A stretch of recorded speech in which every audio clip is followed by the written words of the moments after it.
സംസ്ഥാനത്ത് തെക്കൻ ജില്ലകളിൽ മഴ ശക്തമാകുന്നു. കാലവർഷം ശക്തി പ്രാപിച്ചതിനു ശേഷം ഇപ്പോഴാണ് തെക്കൻ കേരളത്തിൽ മഴ കൂടുതൽ ശക്തമാകുന്നത്. തിരുവനന്തപുരം, കൊല്ലം ജില്ലകളിൽ ജാഗ്രതാ നിർദ്ദേശം നൽകി. മത്സ്യത്തൊഴിലാളികൾക്കും മുന്നറിയിപ്പ് നൽകിയിട്ടുണ്ട്. തിങ്കളാഴ്ച വരെ കേരള, കർണാടക, ലക്ഷദ്വീപ് തീരങ്ങളിൽ മത്സ്യബന്ധനത്തിന് നിരോധനം ഏർപ്പെടുത്തി.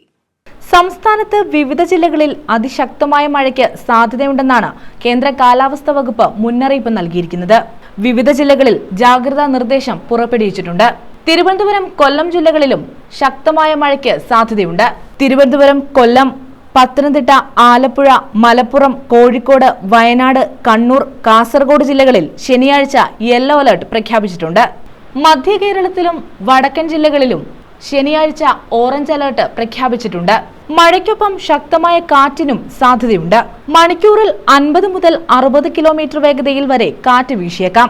അതിനാൽ മത്സ്യത്തൊഴിലാളികളും പൊതുജനങ്ങളും ജാഗ്രത പാലിക്കണമെന്നാണ് കാലാവസ്ഥാ വകുപ്പിന്റെ നിർദ്ദേശം.